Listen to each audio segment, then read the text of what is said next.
Welcome home, Raiders. Tonight, we're talking about patch 8.2 and how handsome Ian Hazakostas is, I'm sure, as Convert to Raid presents the Battlenet News.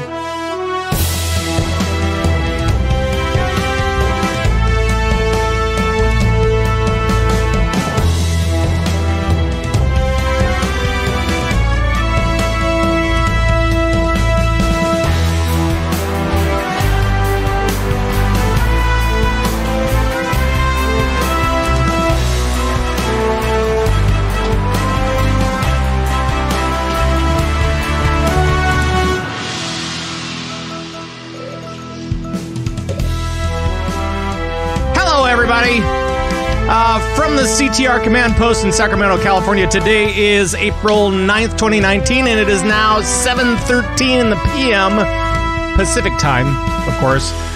Thanks for joining us from around the Blizzard universe. My name is Pat Krane. I am your host for this evening's festivities.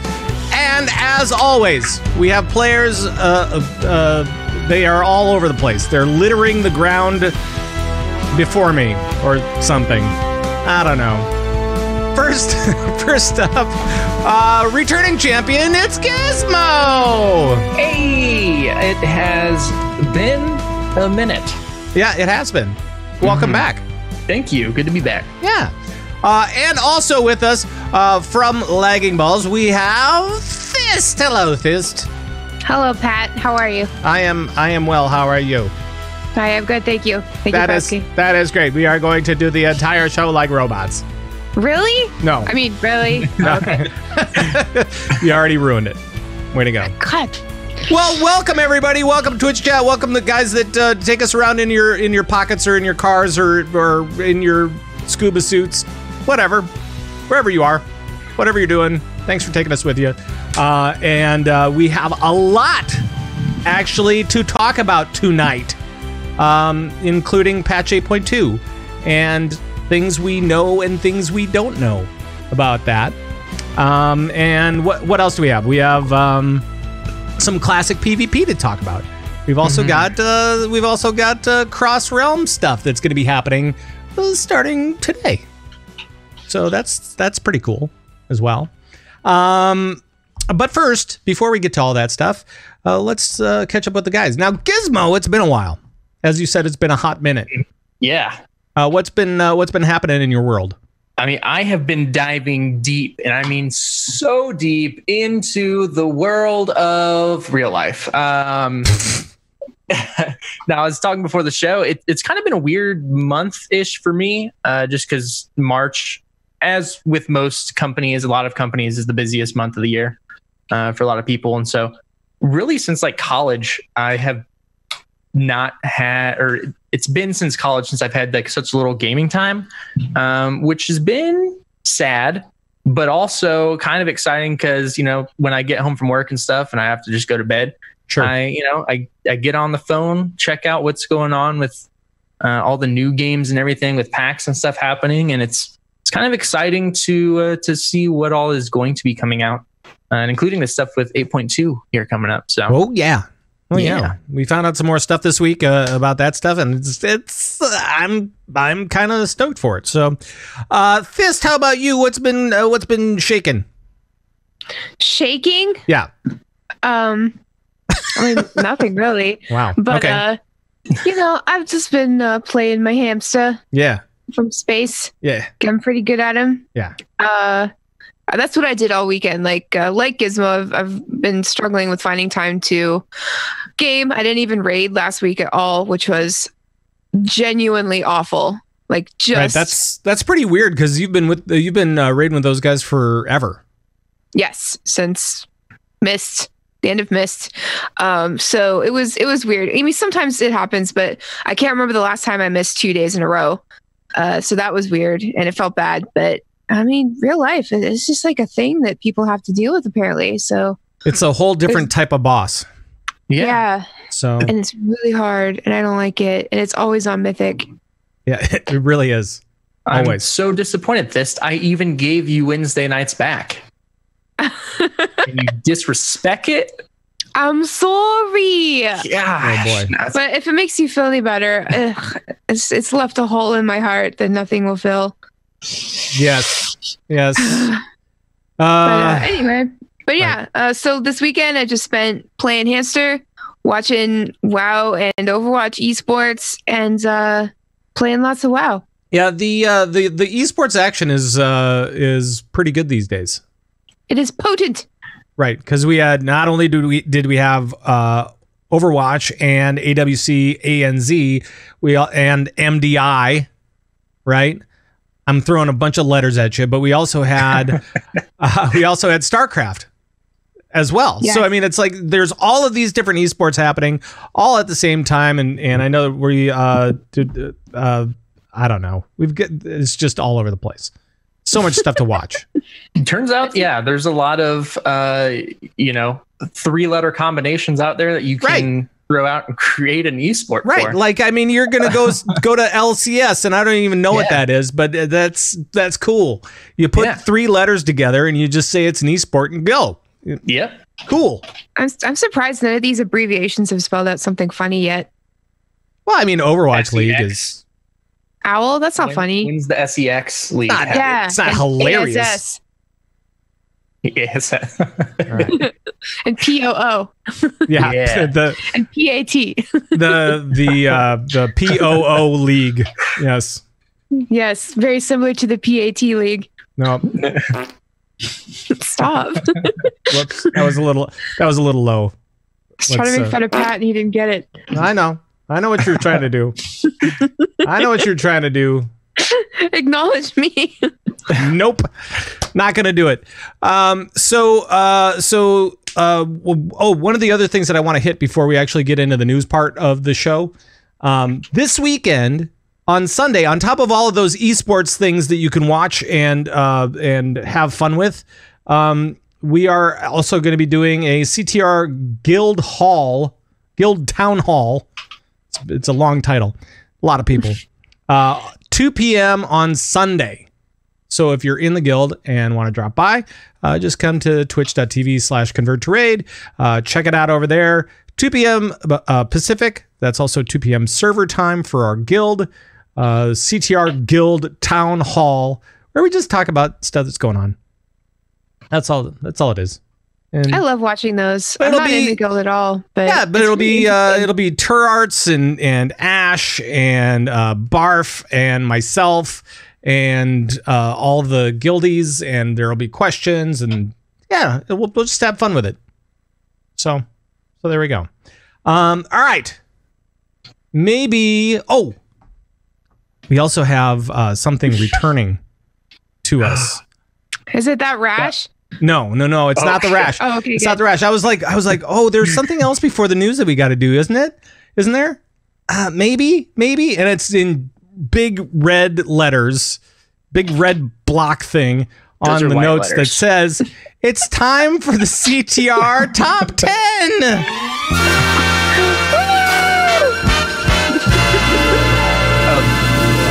Those ones are red letters. Don't. Those are white. Don't fight with me. just it's theater of the mind. Come on. Don't fight with me. Don't fight with me, please. All right, so we have a return to the CTR Top 10 list for the week. I thought it would be kind of fun to revisit this. So we are going to see the Top 10 Patch 8.2 Revelations from Ian Hazzikostas. He was on a bunch of interviews over the last week. 3 of them. Yeah, and we'll be talking about that in just a second. But here are the top 10 Patch 8.2 Revelations. All right, here we go. Number 10. Magni now wants to be called Diamond Dave. That's funny. Thank you. Thank you for laughing. Appreciate it. All right, number 9. BFA will switch from Horde versus Alliance to Azeroth versus all other Titan planets in a Royal Rumble for WrestleMania 36.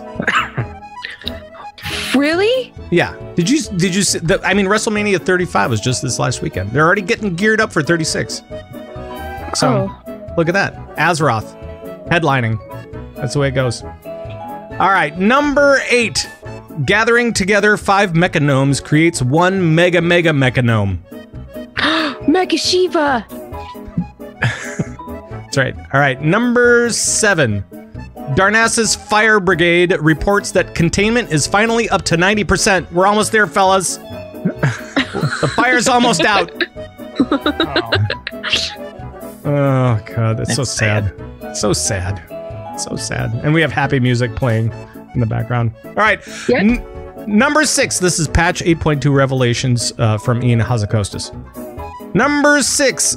Sylvanas does not become another Garrosh. Instead, she becomes another Kragwa. Oh, no. Yeah. He's so hard in Conclave. Giant frog. Giant frog. That's all it is. All right. Number 5. Patch 8.2 Revelations. Number 5. We're going back to the talent point system, guys. Like Wrath of the Lich King. Look at that. Yay. I don't think we're doing that. That's right. Oh. Number 4. While Nazjatar will be more of a standard news zone for players, Mechagon will literally explode your face the moment you step into it. Ooh. I kind of had a feeling about that. Yeah. It's just gonna, as soon as you step in, pow, your face is gone. I hate when that happens. No more faces. We'll all be faceless creatures. All right. Number 3. Horde side will see even more player agency.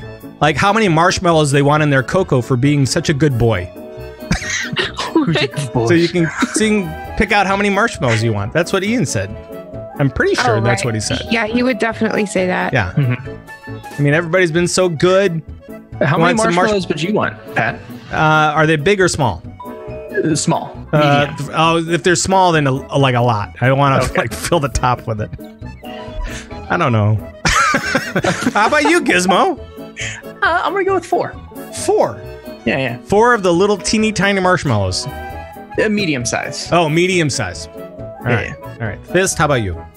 I want one big giant one that absorbs all the cocoa. And then I suck it out. There you go. Chew it. Swallow it. All right. Gotcha. All right.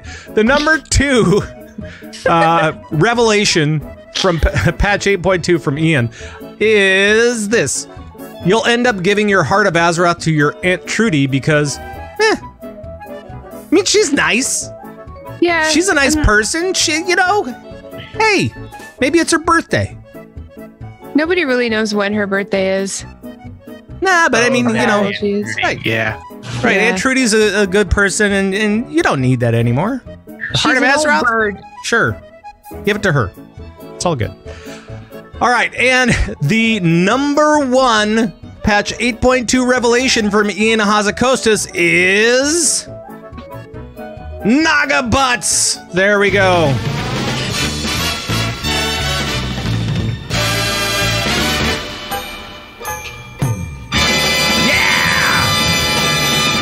All right, so that is the CTR top 10. I thought I'd revisit that. That was fun, right? That was gorgeous. Oh, that was boy. so good. All right. Let me ask you a question though. Sure. we have. Okay, I will actually have a lot of questions, but here's one. Okay. We're not allowed to not wear pants in Azeroth. I mean, we can take them off, but Yeah. we can't transmog them off. Correct.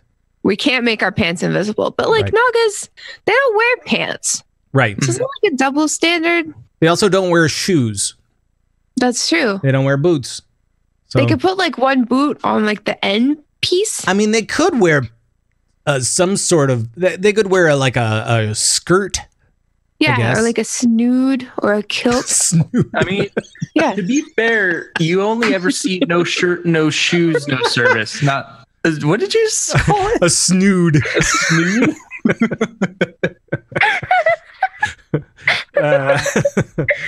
Oh Don't boy. even know what I was saying now. You're right. Sorry. So you were talking about no pants, no service. Yeah, you only see like no shirt, no shoes, no service. You never see like no pants, no service. Right, and Naga can't wear shoes, therefore they can't come in. Mhm. That's true. They're not That's allowed funny. inside. No business inside because you got no shoes on. And they would just poop on the floor. Wow. No business inside. No 'cause we diapers. can see a business That's outside. rude. Yeah. Which weird thought, because I'm sure it would be much like a snake. Have you ever seen a snake poop? Yes. I haven't. I had a snake for years, and I always tried to catch it to see how it happened. And I never saw it. They'd just wake up and there'd be poop there. You're just yelling, "Are you pooping? Yeah. Are you pooping?" You pick it up. Curious minds. Yeah. Yeah. Do you guys think that we'll ever be able to like hide pants in Azeroth? Maybe someday? Someday? You know, they said that they were, you know, let's give them a hot minute to kind of see how this goes. I'm guessing that they're going to find out exactly how no pants will go when everything else is transmoggable to invisible. Fair. I'm sure it'll give them a good idea. Someday it'll happen. I don't know. Crushing my dreams. I don't know. Some like years from now, another 15 years, we'll all be pantsless in Azeroth. Well, I mean, outside of the game, sure. All right, on to the news. As we were talking about, there was a round of interviews with Ian Hazzikostas. We saw them from Polygon, from PC Gamer, and from Buffed.de. And they all pretty much said the same thing, didn't they, guys? Kinda. Yeah, the PC Gamer and Buffed one. There was some cool stuff in the Polygon. Yeah. There's some cool stuff in all of them. Well, and so for just kind of a general feel of these articles, he talked a little bit about the mistakes of Battle for Azeroth so far and about how they were planning to correct those and talking about the new zones, of course. Let's see, what else? I mean, talking about some of the new stuff that's coming up for players and player agency and trying to figure out all of those new things that are coming for patch 8.2 before we can actually see it, because it's not, well, I won't say it's not up on the PTR. It's up on the PTR, but it's encrypted. Yeah. It's encrypted. They won't let Wowhead data mine it. It's not ready yet. Jeez. We just got a bunch of new stuff. Well, it will be by Thursday, because they're going to show off a bunch of stuff. Yes, and that's going to be amazing. On a live That's going to be with Jeremy Fiesel, and it's going to be incredible because he is so good talking to a crowd, and he's so quirky, and like he always covers the most important things like alpacas and fluffy cat models and things like that. Anything that has the word floofy in front of it, he is pretty good. Yes. With. Yeah, top party. Let's get back to the article though, or the articles, I should say, because what do you think about some of the stuff that he was? What stood out to you? Maybe we'll start there. Thyst, was there anything that stood out to you? Sure.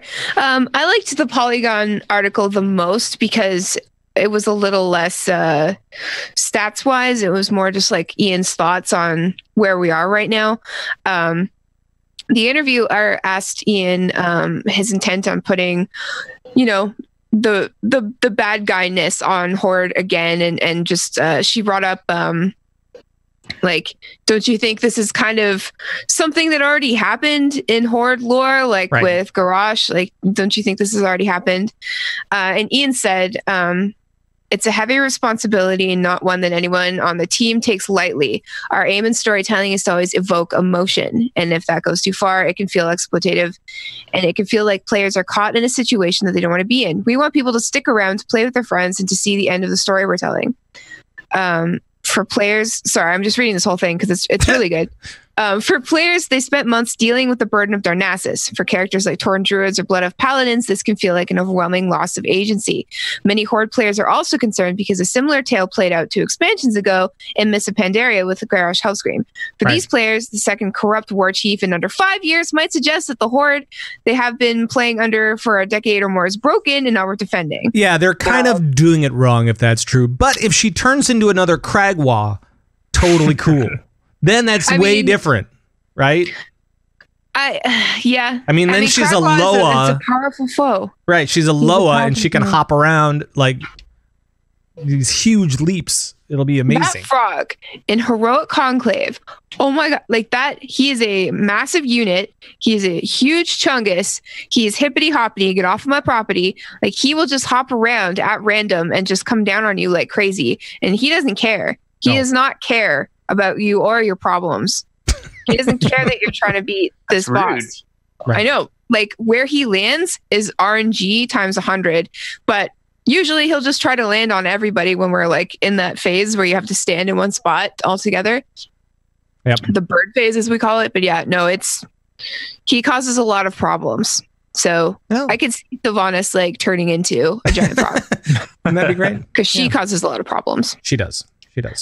But as far as like how the players feel about Sylvanas turning, and Garrosh and all that kind of stuff, that's been talked about for months, really. I mean, ever since the burning of Darnassus, I mean, people have been talking about that, right? Yeah. So it's nice to see that at least they're, listening to people and trying not to move it in that direction. Although I don't think it was ever going that way anyway. No, of course not. But like, as a Horde player and as like passionate as I am about it, these are issues that I feel. And on the one hand, like he said, they try to storytell to evoke emotion and to compel the player to keep playing. And they've been doing that, this is the most compelling storyline I've lived through so far. And it's really made me not question my loyalty to the Horde, but like really take stock of like what's important to me in this faction. Sure. And it's nice because like this is the biggest reason why I play World of Warcraft is the immersion and like just being in this world rather than IRL, because we all know how terrible that is. But like with this, like it's just made considering my lore and my character and my faction all the more stronger, I guess. And it's just nice to see the game director like acknowledge all of this and give his thoughts on it. And he goes on to reassure the reader that everything is not taken lightly. They've thought about this. They're not going to implement next storylines until they're ready, until it makes sense. So I think questions like these and the things that Ian is saying and acknowledging are important for people to read. And I would suggest reading the Polygon article because, it kind of reassures you that everything is happening for a reason and everything will work out one way or the other. And that the team is obviously aware that there are a lot of parallels between what's going on now and what happened in Mists of Pandaria and WoD. So, right. It's just good. It's good to hear that stuff. Yeah. Gizmo, how about you? Was there anything that stood out for you on this or any other interview that he was on? Yeah, so mine was kind of along the same lines with like the player agency and stuff, but kind of for a different reason. So I don't think it's really any secret that I haven't been as hardcore into World of Warcraft really in Battle for Azeroth, and I've never really known why. Initially, I kind of thought it was just burnout and stuff from raiding for such a long time, and then other games coming out, being hooked into Heroes of the Storm. But along the same lines as what Thyst was talking about, Ian goes into, or they just talked about in this article, kind of the progression of World of Warcraft and how in Classic, your characters and stuff were kind of just nameless faces. You really were just kind of part of an army, Horde versus Alliance. And then through Burning Crusade up until like through Legion, you then became like a hero and just like a famous face about the Alliance and Horde, right? Which is kind of funny if you think about it, because technically then everyone except for like maybe the 50 NPCs aren't famous. It's weird. Just don't think about it. It makes sense. I'm not going to think about it. But I think, coming back to Battle for Azeroth, it has kind of gone back to that where playing through and stuff, the story, while the questing and the leveling up and stuff was super fun, it just didn't have that epic feel for it. Is like, what are you fighting for? It was more Horde versus Alliance, which is cool in its own way. But they realized that, and they're talking about, going into 8.2 and stuff. And I feel like they kind of gave some spoilers with stuff is like Azshara about the role that she potentially could be playing and stuff like that. But I do think that is important, and it actually has me pretty excited about, having that purpose and stuff again, instead of being a faithless soldier. And from a game mechanics standpoint, I think that there's, not just a story standpoint. I think that from a game mechanics standpoint, it also felt that way a little bit for me because of the Heart of Azeroth, which I don't care about at all. I am never thinking, oh my gosh, I need to get up to level 50 on my necklace. I'm just not. And so apparently that was also seen by the devs, which is why right now they've extended that the whatchamacallit, what are they doing with Azerite right now? So they're extending the time where you can level up your neck piece, right? Yes. And they're doing that because nobody's doing it, or not enough people are doing it, or they're seeing a lot of people just saying, who cares? Like me. So now they're going to be changing that around a little bit. Do we know exactly what's going to be going on with it? It sounds like it's going to be kind of more like one of the Legion artifacts in a way. Yes, right? That's what I've heard. So they're going away from Azerite gear necessarily, and they're focusing more on what that neck piece can do for you and affect your rotation and all that kind of stuff, right? Yeah. That's what I've heard. I honestly don't know. I'm glad that they extended the time period. I was worried that I wasn't going to hit it. I think a lot of people were, and that's why they did. It sucked because a lot of people who, grinded really, really hard to get that within the time limit, it feels bad then. But for the rest of us, it was good. Yeah. Sorry guys, we're gonna extend that a little bit. It'll be fine. It'll be fine. Don't worry about it. But yeah, you're done. It's fine. You're all done. Yeah, it'll be good. But that was part of it. And then we also heard a little bit more about the new zones that are going to be coming, Nazjatar and Mechagon.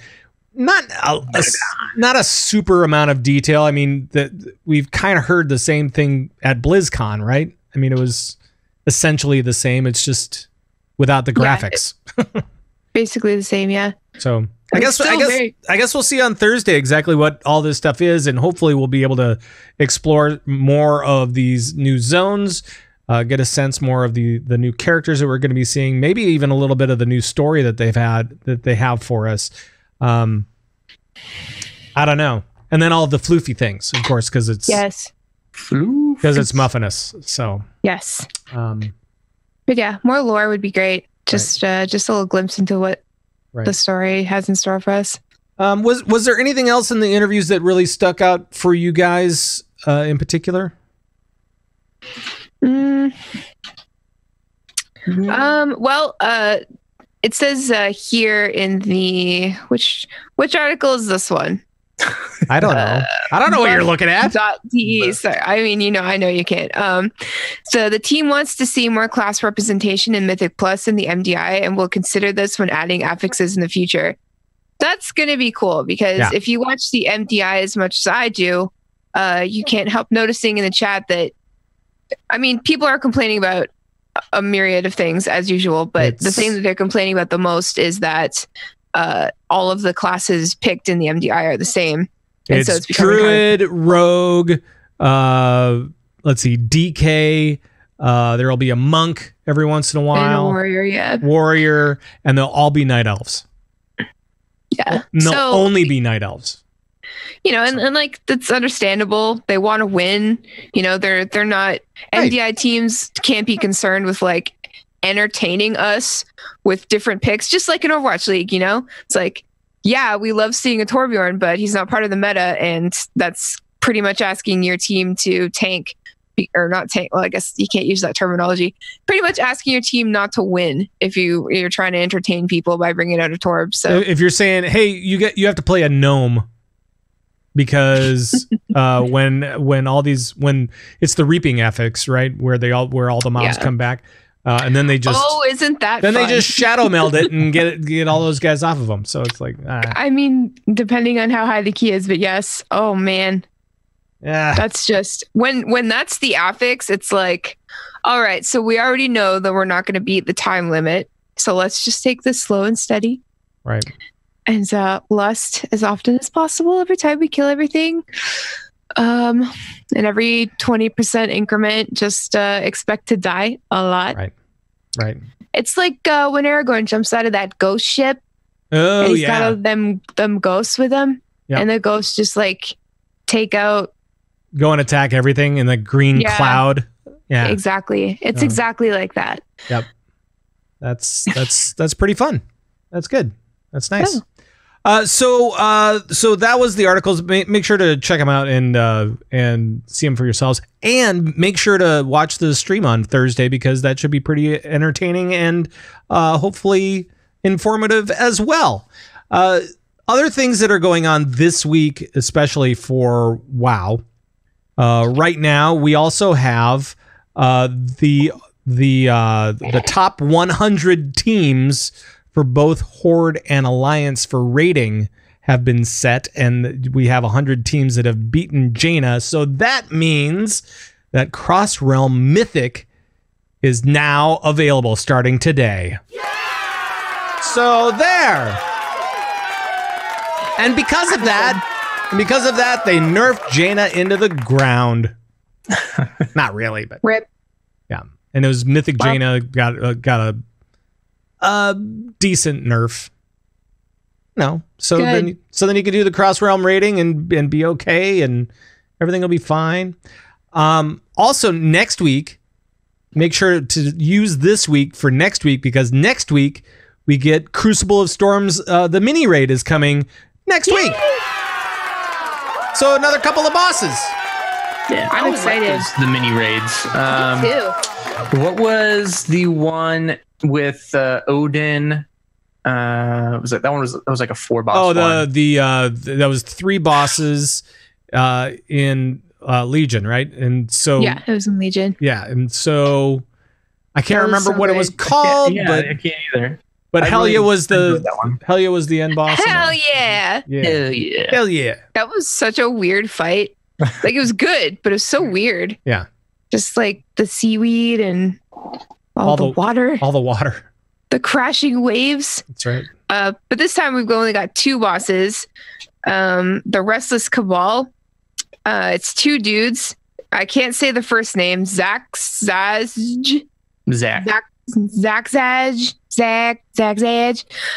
ranged, and then we got Fathul. It's Zach from Saved by the Bell. Oh, Zach That's- from Saved by the Bell, and Yeah. Screech, who is Right. melee. Right. Yes, And he has a dagger. Right. I guess. Right. Yeah, and then we've got Unat, the Harbinger of the Void.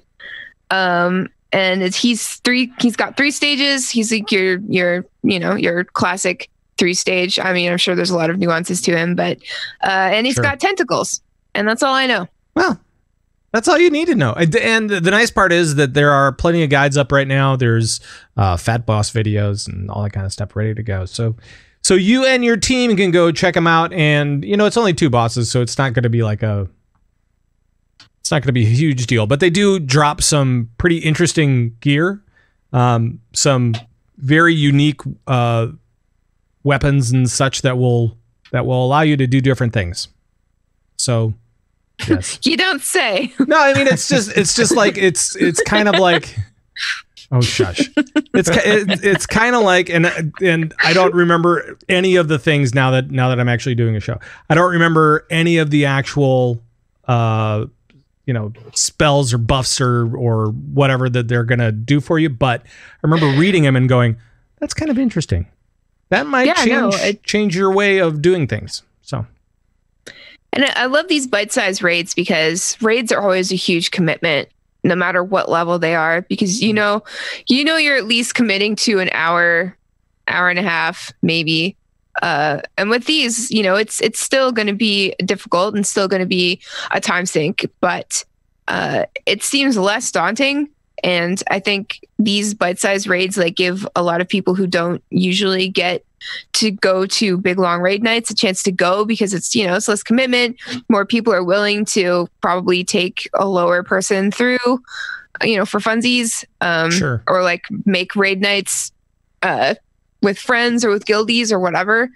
But yeah, and I don't know. It seems to me like, and obviously I don't know because I have an established raid team, but it seems to me like this would allow people who don't have that established raid night or raid team or raid experience going on for them. Like maybe it would be easier to sign up for, you know, something with people they don't know or people you do know, and like just get a taste of what like an actual raid would be like, because, you know, LFR, that's different, you know, that's a whole other animal, that's a whole other thing.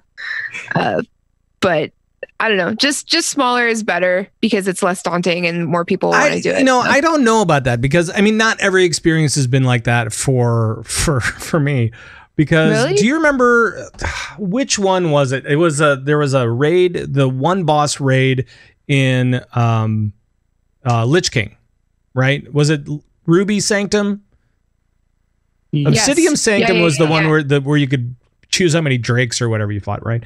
But it was the Ruby Sanctum was the one with the three little mini bosses that didn't give you any loot whatsoever, but still took an hour to get through.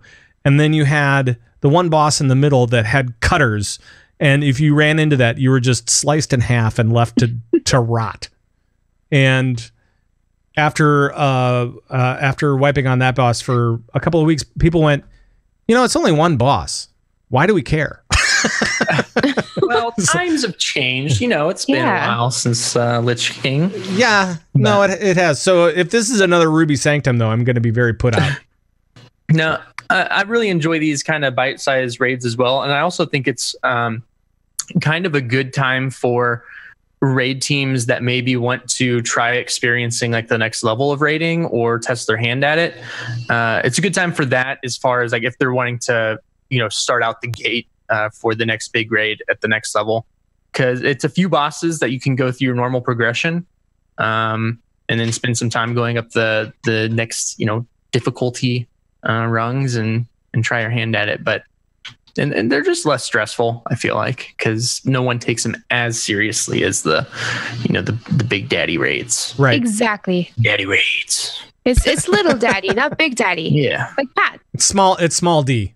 Small D. Yeah. Right. Little unit. Right. Yeah. Just teeny weeny, tiny little chungus. Right. Right. Gotcha. Okay. Didn't you say, what was the thing you said that one time about Big Giant and then there's Little Sprout or something like that? And then that was Green Giant. Green Giant was, if people know their vegetable suppliers.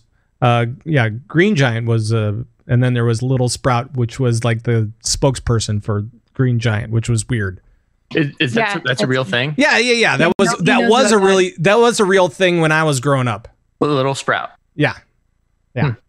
And that's what Pat's nickname was when he was a little boy. That is not true. Little Sprout. That is not true. Little Sprout. That is not Little true. Sprout. But yeah, I mean, you know, do whatever you want with that. Oh, we will. Oh, yeah. I know you will. Right now, however, I want to move along to a little bit of WoW Classic. Hit it. Kicking it old school. That's right. That's right. And we're also talking about, this week, we're talking about PvP. You down with PvP? Yeah, you know me. You down with PvP? Yeah, you know me. You down with PvP? Yeah, you know me. Who's down with PvP? So, a couple of classic sounders for this classic bit. Seriously, that took me back like 8 years. Right. And so now we understand what they're doing for PvP, how they might be rolling this out. Is that correct? Let's go to Thyst. I think that you're the obvious choice. Hi. Why am I the obvious choice? Because you kill a lot of Alliance. That's true. Board. Yeah, I am. Yeah, I'm proud of it. Right. So what we already know is that WoW has this WoW Classic plan to implement things in stages, and there's going to be a stage of 6. Right. So WoW Classic is going to be implemented along with those stages.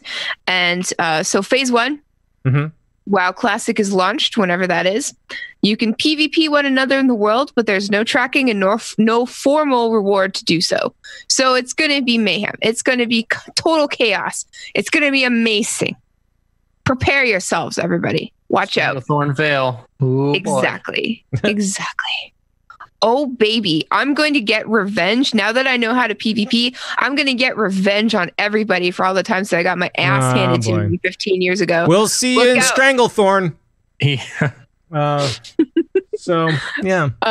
Right. So phase 2, the honor system comes in, including dishonorable kills, and you get PvP rank rewards. Awesome. Very cool. Very cool. Phase 3, Alterac Valley. Version Awesome. 1.12. Oh my God. I love this, and I'm so excited for it because I remember, I mean, I wasn't a vanilla player, but by the time that I was in, it was Wrath, and you still had those amazing, like, hour-long bridge fights, even though you didn't have the 3-day extravaganza that was Alterac Valley. So yeah, I cannot wait for this. This is going to be such an experience for people who haven't done it, and it's going to be so.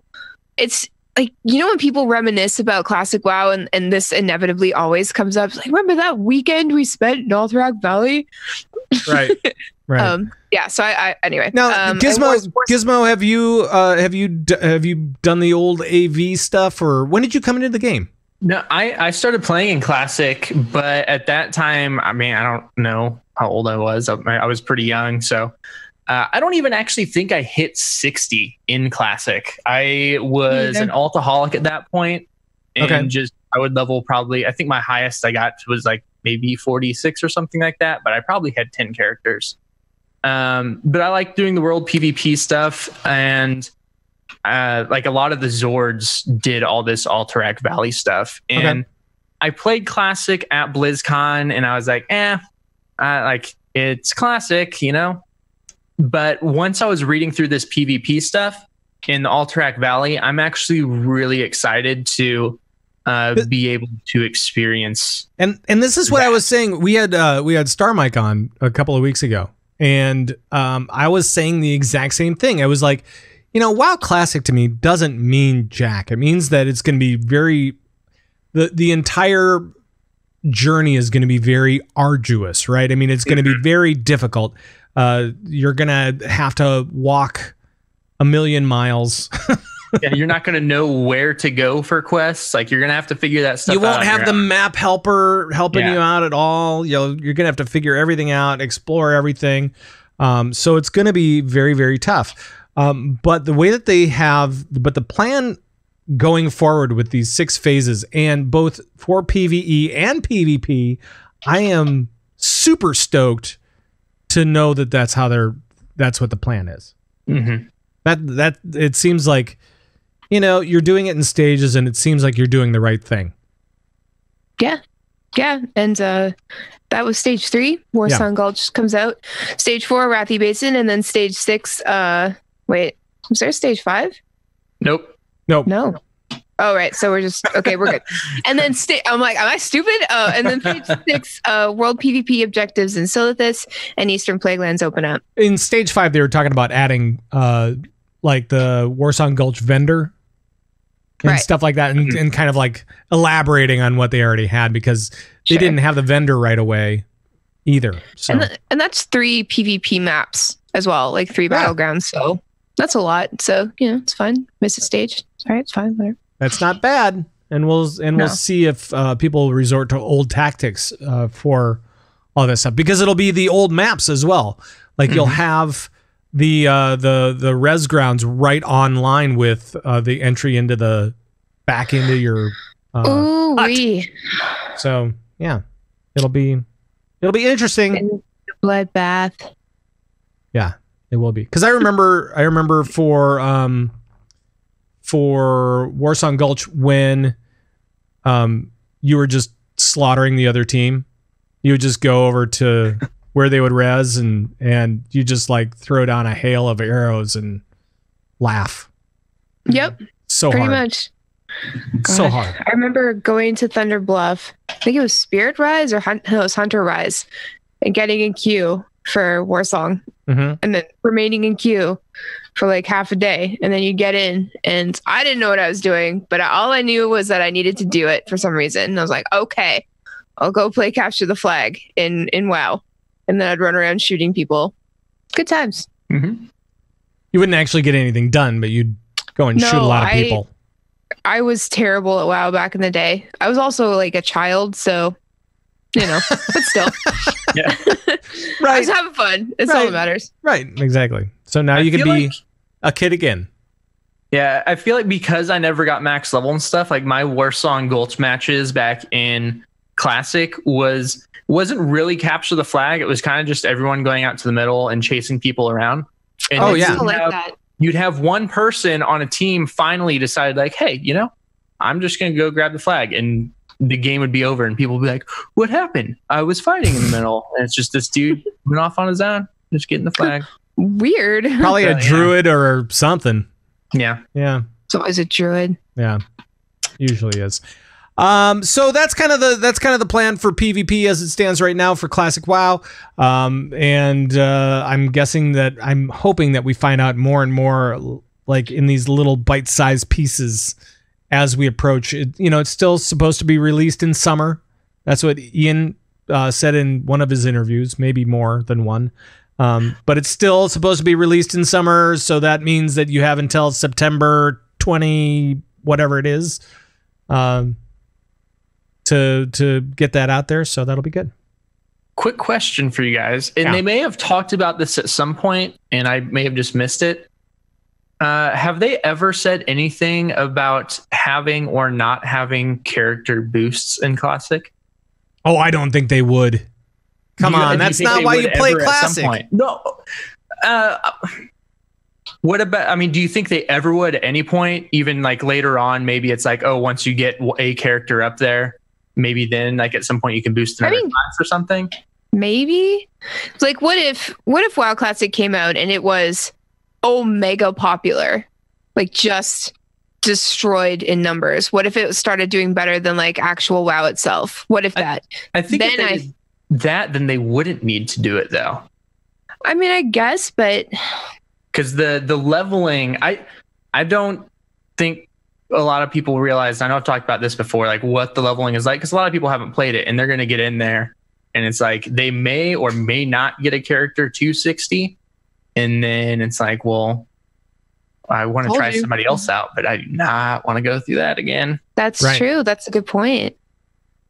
Well, I don't see why they would not for the initial 6 stages for sure, and probably not for we're talking years of play. I think that's fair, because I think it'll take about 2 years to get to 60. So pretty much, I can't wait to see what people are going to complain about when Classic WoW drops. I am just wondering. I am wondering how difficult the leveling process is going to be now, though. How long of a journey it's going to be for folks, because if we have to go back to the old systems and stuff like that, oh man.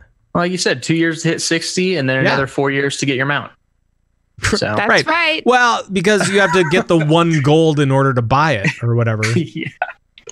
Actually, I think it was. Isn't it like 5 gold for the first one? No, it's probably like 40, and then it was like 400 for your level. Something like that. Yeah, it was. I got my first mount a little earlier than I should have, because some nice person in Arathi, I was just questing in there, and he's like, "Hey, do you want some gold?" And I'm like, "What's the catch?" And he's like, "Oh, this is my brother's account." And I'm like, "Okay."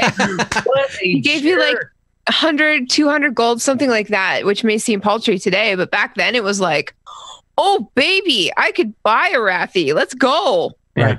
Right. Literally, it seems paltry now because I can go punch a chicken in the face and loot 200 gold. So boo. Paltry. Boo. Boo. All right, we're gonna move on. Let's see. We're gonna move on. We're gonna just do a little sidestep into Hearthstone real quick. Well met. And we're going to talk about that today in Hearthstone, we saw the beginning of the Year of the Dragon and also Rise of the Shadows. And if you're like me, you had a lot of gold built up and you spent it all on new packs. I think I bought 60 plus packs, opened them all up. I think I got 2 legendaries, maybe 3. Congrats. Hey. Yeah, it wasn't as rewarding as it was in the past, but I'm hoping that the new expansion is still pretty great. We have lackeys and schemes and twin spell as new mechanics and new words that we have to learn what they are. 135 new cards, and with the Year of the Dragon now we have to say goodbye to Journey to Ungoro, Knights of the Frozen Throne, and Kobolds and Catacombs. Those guys are now wild sets. So all new things to get ready for. All my past decks are done. They're all like, nope. Rip. I no longer have any cards that are not wild anymore. Oh, gotcha. Everything would be wild. Well, the nice thing is that you can still play those. There's still a place for them, and you just switch over to the wild side of things and do it that way. But now you really gotta go to like Hearthstone or something like that and copy some decks and figure out what I want to build specifically. Yep. And towards that. Here's me opening Hearthstone cards these days. I just I hit the space bar, and then I hit the space bar 5 more times, and I hit the space bar again. I'm not even looking really. I'm just looking for gold. That's all, just to see if it's legendary. Because I'm like, there's so many cards. I'm like, I'm not going to savor every single one of them. I don't know. I'm always a really slow like pack opener or loot box. Like what I do, like all of them have like the space bar quick now, quick loot. Like, no, I'm not doing that. I'm going to click the box, watch everything come out, and then I'm going to hover over everything, and I'm going to click the lowest cards first. Sure. The common cards, and then I'll move to the rares, and then the epics, and then the legendaries if I have one. I used to do that. Each and every deck. I used to do that. And then somebody told me about the spacebar thing, and I'm like, no, I'm doing that. I'm totally doing that. I'm totally doing that. So it'll be interesting to see what happens over the next couple of weeks as people get used to these new cards, and we'll see what the new meta is, I guess. Because there's a lot of cards that are gone, just gone. And then they took out some standard cards as well, and they said, nope, they're gone. The nice part is, like, I got 5,000 plus dust because of all of the changes that were happening with the Year of the Dragon and with the standard cards. So now I can maybe build some legendaries that I didn't have before. So do you dust all your wild stuff? No, I the only things that I dust are the gold, the like epic cards or whatever the gold version. Yeah. You dust those? Oh yeah. Because I don't care about that. I want the dust so that I can make whatever I need, and try to keep as much as possible. Because you never know. I should do that, but I just physically can't get myself to do it. I don't need something fancy and pretty and shiny, dude. I just need something that works. It's all about being pragmatic when I'm in Hearthstone for some reason. Wow.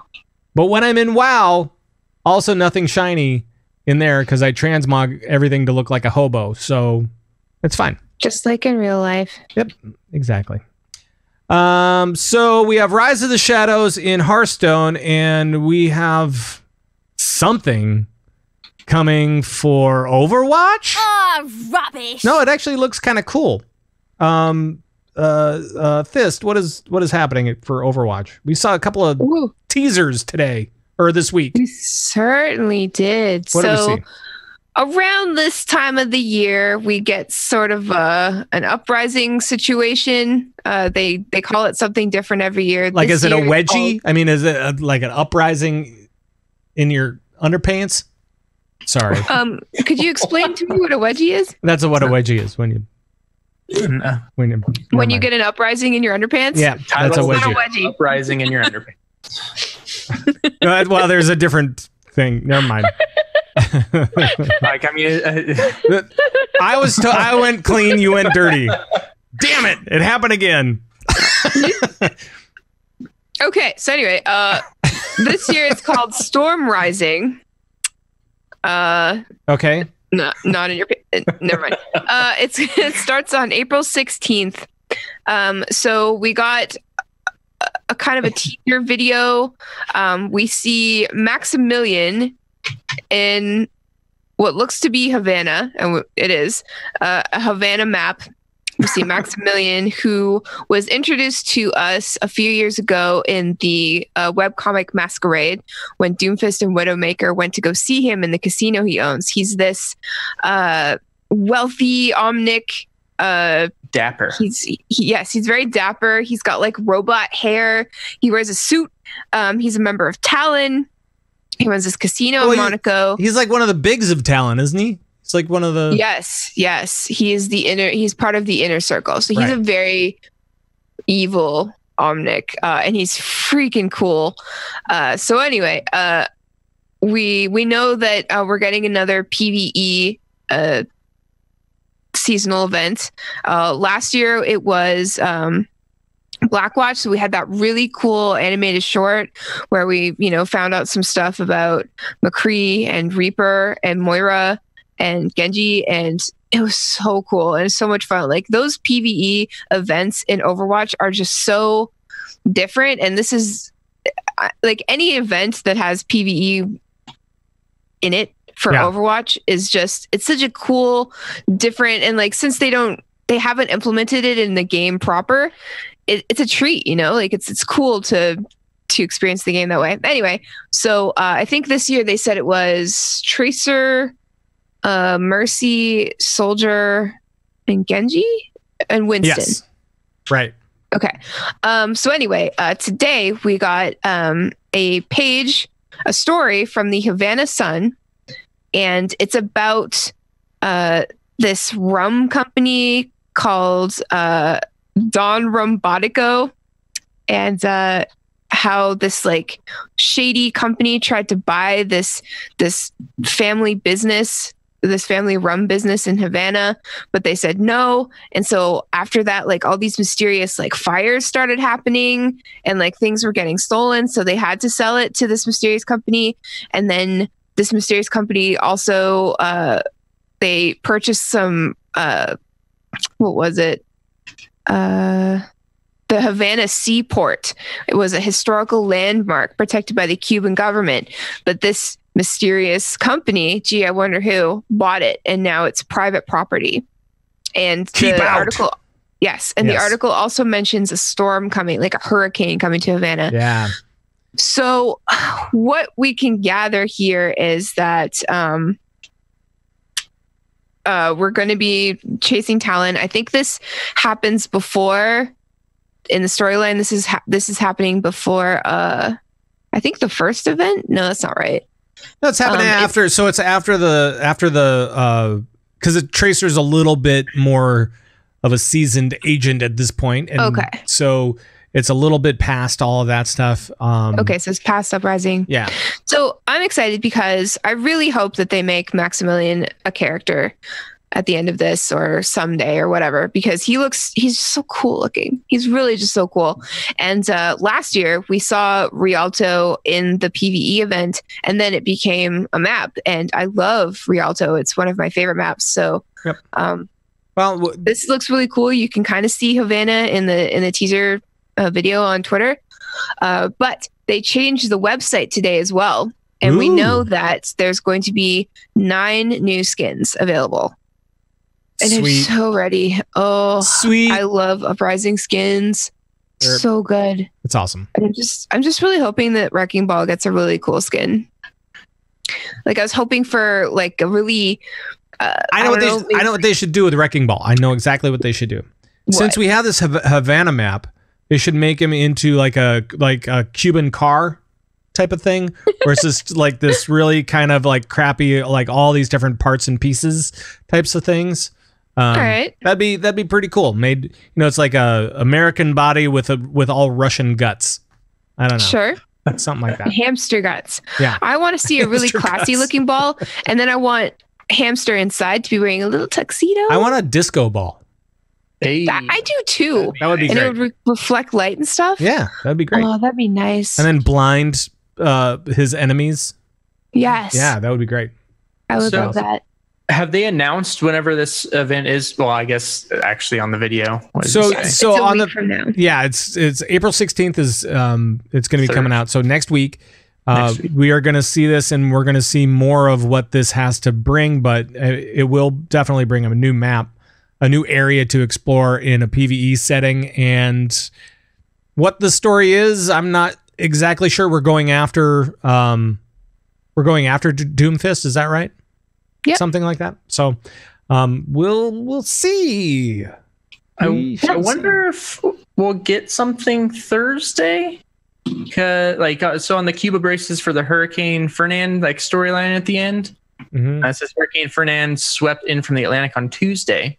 This, you said the website updated for Tuesday, and it said flooding the Florida coastline, but it should hit Guadalajara by Thursday.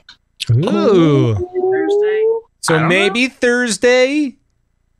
Hopefully it's after the. Got a big storm coming. Hopefully it's after the Warcraft stuff, like directly after the Warcraft stuff. Like That'd right be after helpful. all the 8.2 stuff, then they just jump right into Please, Blizzard. That'd be great.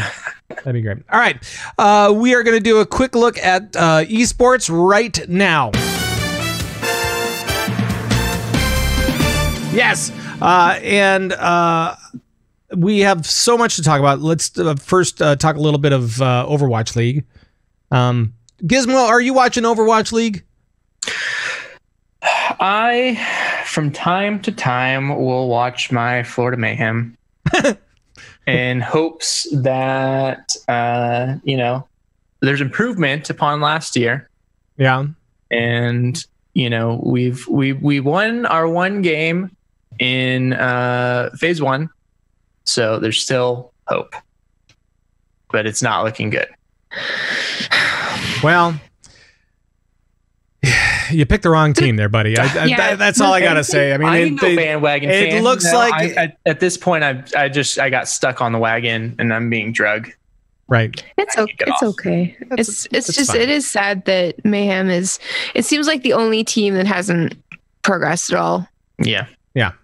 It is a little sad.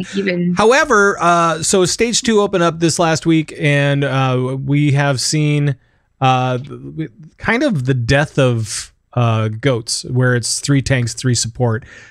Kind of. On certain maps, they still do it, but then on other maps, they're like, oh, no, you know what? We can do a Bastion, which seems weird, but hey, it works. Or, a Sombra or, something along those lines. Right, Thyst? Yes, and it is quite nice. It's definitely going to take more than time and Baptiste to get rid of Brigitte, to get rid of goats, but it's helping. The changes implemented is helping. There was actually an article that interviewed the guys of Overwatch League, the players, talking about Baptiste and about what kind of effect they think he might bring, because it's still kind of uncertain. And they were like, well, I think he's really better in 3-3. So in the GOATS comp, he's like a 3 tank, 3 support. He is a great support to have in there and might actually take out Brigitte, which... that doesn't really fix the problem, no, per se, but it's different. I mean, playing with a Baptiste on your team is really cool, and he can provide a lot of DPS and cover. Yeah. It's cool. The game is a little bit more interesting now, though, because we do have a change in the meta, and that's always kind of fun. Yeah, it's coming up. But last week was interesting. It was full of 4-0s and 3-0s, which is interesting. Sure. And you kind of hate to see it, but you also kind of like to see it as well, depending. But yeah, there's no surprises for me last week at all, honestly. No, I don't think there really were all that many. And like Overwatch League is in the midst of, or at least just coming out of, a huge amount of trades and retirements and people being let go. There was a bunch of switcheroos, and Baby Bay went to the Rain, and I'm so kind of angry about that. But he wasn't being played for San Francisco. Yeah, they weren't using him. Oh well. Yeah. Oh well. And I'm really excited that Note is going to, or has gone to, Dallas Fuel. Yeah, the Fuel. Boston Uprising, and they gave RCK to Boston. I love Note. He's always been one of my favorites. So now he's on my favorite team, which is awesome for me. Right. I know Bishu from LA Gladiators is still sick, but he's less sick now, so he's playing some contenders. So cool. That's exciting. Cool.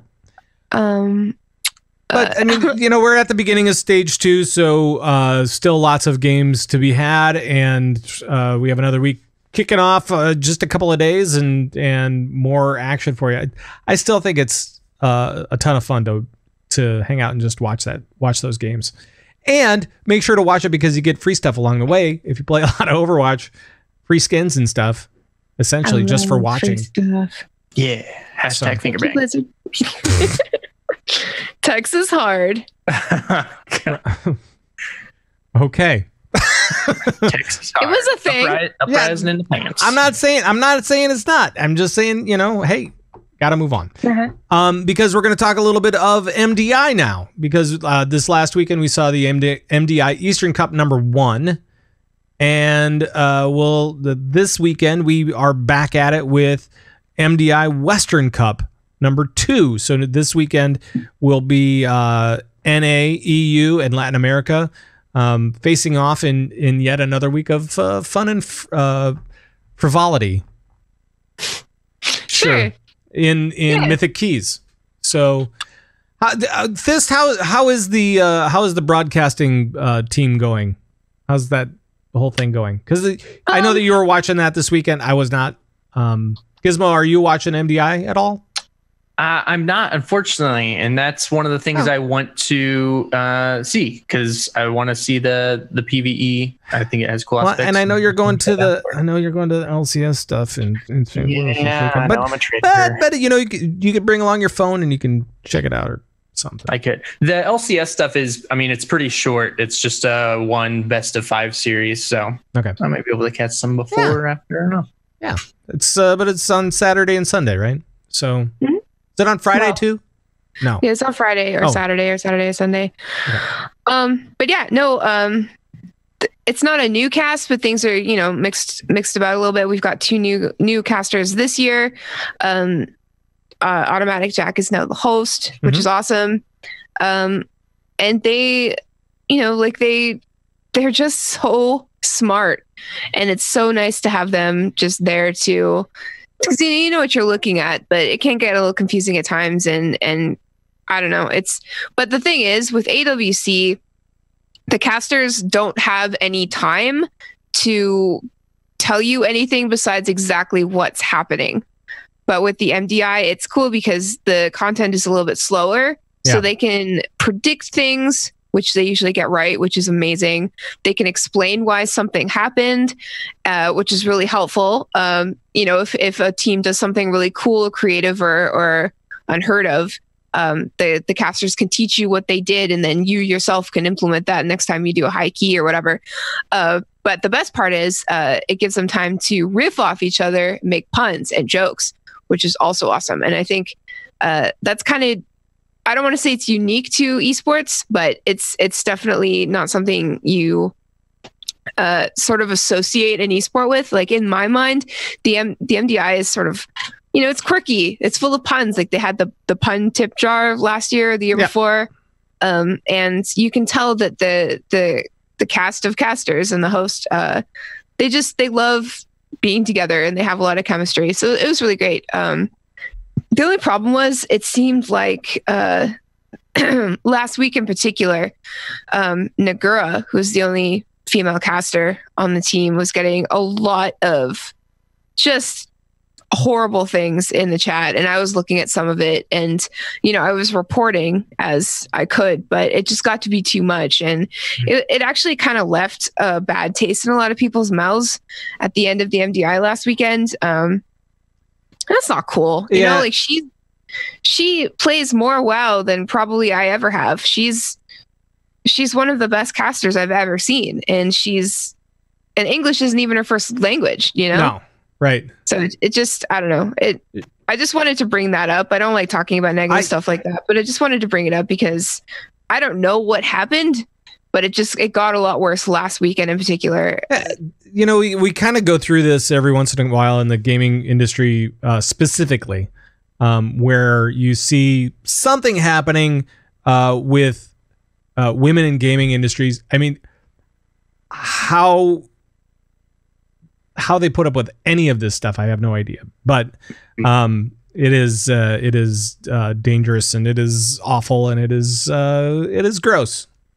Yeah, it sucks. But you know, Nagura is strong. She wasn't even the one to bring it up. Everyone else was on social media, and she acknowledged people for being nice and supportive of her, but she didn't acknowledge anything else. Right. And she just went back to playing WoW. So if you guys out there are doing stuff like this, specifically to women in the gaming industry, stop it, please. I'm sure none of our listeners. No, I mean I'm sure that all of our fans treat everybody with respect and just want to get along. Absolutely. Man. But this is a great opportunity for everyone listening to check out the MDI this weekend and to say something nice about Nagura and all of the casters because they work really hard. Yeah. I think that sounds like a great idea. Let's do that.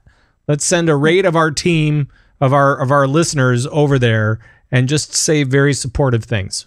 Yeah. Yes. We can do it. Thyst, your description of the MDI casters actually makes me even more excited because that's one of the things I loved about Heroes so much, and even League to an extent. I think all MOBAs is it has its moments of like excitement and stuff, but there is a lot of kind of in between time to where the caster's personality really shines and kind of the riffing back and forth between each other, which you just don't get from, like you said, arenas because everything is happening so fast. Even Overwatch to an extent. Because they're switching from point of views and everything so fast on positioning. Rocket League, everything's happening really fast. So having those nice kind of breaks and stuff it's really neat and really fun to watch. Right. Totally. And it's I don't know. I love esports, but I'm not technically minded when I watch games or when I play games. So when I can sort of be a fan of a caster or a player or a coach or whatever, sort of like, form some emotional ties to what I'm watching, that enhances the experience for me. It's not so much like the incredible gameplay, which is incredible, but for me, it's like, do I love this player? Why do I love this player? Are the casters funny? Do I want to see the casters, doing their thing and being who they are? Like I think that's why I love Overwatch League so much too, because they really give all of the players a chance to be rock stars, for lack of a better term. Yeah, that's really cool. That is very cool. And I know that the stories are so important in all of those esports. Actually, in any sport, it doesn't even really matter. I think that the stories are really important, and finding the right crew to tell those stories. So it's awesome. Another thing that's going on this weekend is AWC. So Arena, WoW Arena stuff. It's still Australia, New Zealand. This weekend, and then I think that's for like another 3 weeks, and then we move on to China and those guys, right? In Korea. It's going to be exciting. So that's cool. And I just want to say another thing. A big congratulations to there was the WCS Winter Champions were crowned over this last weekend. So for StarCraft, we had American for America. It was Neeb who took out the Queen of Blades, Scarlet. Canadian, right? Isn't she Canadian? I think she is. I'm not sure. She is, yeah. And then for the other side of things, Italian prodigy Raynor, who's been coming into his own over the last year, really, he took out Cyril, which is he was the WCS champion of last year, like of all of the tournaments. He was like, I thought he was the auto win Cyril last year. Beat Cyril. Yeah, actually, Cyril can't even beat Cyril anymore. He's not Cyril enough. He lost the last championship. Yeah, as well, didn't he? He did. Yeah. He hasn't won yet. And maybe he's like, well, I'm just super cool. I'm letting people win so that they can get into the. Oh, he's throwing. Yeah, it was too easy last time. I felt bad for winning all the tournaments. And, right. So this year I'm not going to do it. Also, if you guys are into HCT and you guys want to go see it live, you can buy tickets now. The HCT World Championship for Hearthstone, that is going to be in Taipei at the end of April. So April 25th and through the 28th in Taipei. So if you're over in that area anyway, you're like, oh man, I wish I could go to that. You can now, maybe. Where is Taipei? It's over on the. It's over there. It's that way. It's over. It's over. It's over. Correct? To me, it's more west. Are you in Taipei right now, Pat? No, I'm not. I just it's over there. It's more. I thought Pat was on a beach. Taipei sounds like it would have a beach, so I don't know. Taipei better have a beach. Taiwan. Okay, that makes sense. That would have been my guess, but I didn't want to make like the obvious guess, and then make it sound like I didn't graduate 5th grade. Right. So they better they have a beach. Don't worry about it. Yeah. So you can go hang out on the beach, and then you can go to the Hearthstone championship tournament, and do all that stuff. Or you can just watch it on Twitch, like what I'm gonna do. That actually sounds easier because I feel like I'm trying to get to Taipei at this point. Right. Apparently. Yeah. All right. Well, we're gonna get out of here. So I'm gonna play this music, as I always do at the end of the show, and we are gonna talk to these guys and see what's going on. Gizmo, anything going on with you lately? I know that your IRL stuff is taking a lot out of you.